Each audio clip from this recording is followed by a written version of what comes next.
Assalamualaikum warahmatullahi wabarakatuh. Selamat pagi, selamat siang, selamat sore, dan selamat malam.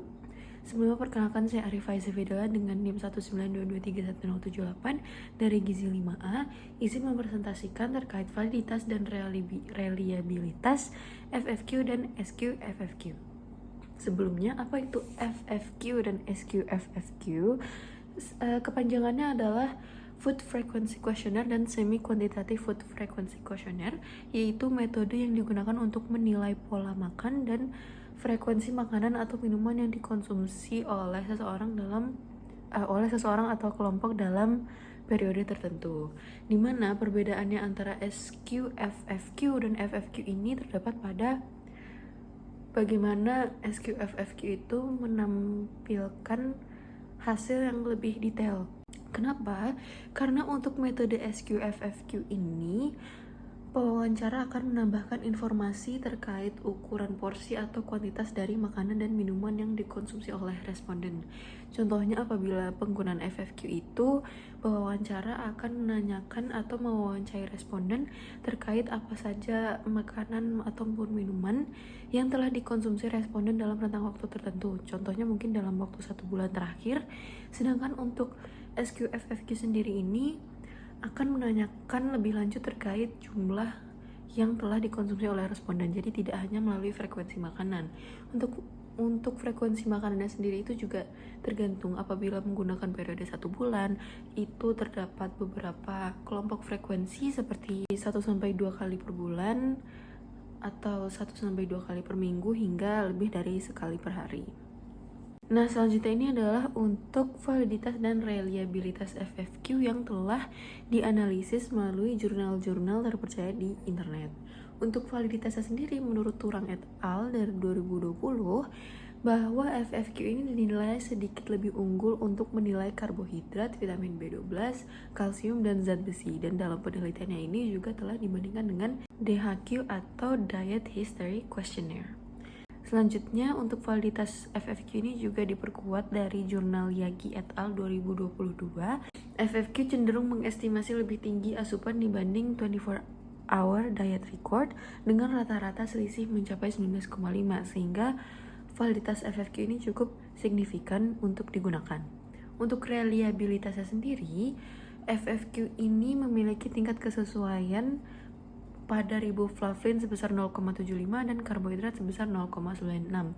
Hampir persis dengan klasifikasi 24-hour food recall, di mana pada jurnal ini menggunakan 24-hour recall sebagai pembanding utama atau pembanding goldennya. Ini juga diperkuat oleh Yagi et al. 2022 bahwa tidak ada perbedaan signifikan antara tes dan retest, yaitu tes dan retest ini adalah pertanyaan yang diberikan kepada responden sebanyak 2 kali untuk menilai hasilnya apakah serupa atau tidak, dan dihasilkan bahwa tidak ada perbedaan yang signifikan. Rata-rata perbedaan relatif sedikit, yaitu sebesar 1,03%, menunjukkan reliabilitas yang sangat baik untuk energi dan makronutrien. Selanjutnya ini untuk SQFFQ. Untuk validitasnya sendiri diperkuat dengan 2 jurnal lainnya, di mana untuk jurnal utama oleh Ardianti 2025 bahwa rata-rata konsumsi buah dan sayur menggunakan SQFFQ itu lebih besar atau lebih valid dibandingkan EFR atau Estimated Food Record, yaitu untuk SQFFQ itu hingga 178,3 gram per hari, sedangkan EFR ini hanya 121,1 gram per hari. Dan itu jurnal yang menjelaskan terkait perbandingan validitas antara konsumsi buah dan sayur menggunakan beberapa metode. Ini salah satunya ada SQFFQ dan EFR. Selanjutnya juga diperkuat dari jurnal Nuryani et al. 2024. Untuk SQFFQ dan food record itu memiliki hasil yang signifikan. Rata-rata asupan energi dan zat gizi lebih tinggi dibandingkan penggunaan food record. Ini juga diperkuat lagi oleh jurnal dari Saputri 2025 bahwa SQFFQ dan EFR itu juga signifikan, sehingga tergolong SQFFQ ini cukup valid apabila dibandingkan di 3 jurnal yang telah saya analisis. Untuk reliabilitasnya sendiri, ini dari jurnal Nuryani et al. 2024 bahwa sama menggunakan sama menggunakan tes yang seperti digunakan pada metode FFQ, bahwa nilai korelasinya itu cukup kuat sehingga memiliki konsistensi yang tinggi juga. Nah, ini untuk kesimpulannya. Jadi FFQ itu disimpulkan bahwa cukup valid untuk menilai pola konsumsi yang jangka panjang, dapat mengestimasi lebih tinggi asupan dibanding metode 24-hour recall atau food record. Ini juga dihasilkan bahwa FFQ itu memiliki validitas yang kuat terutama untuk zat gizi makro.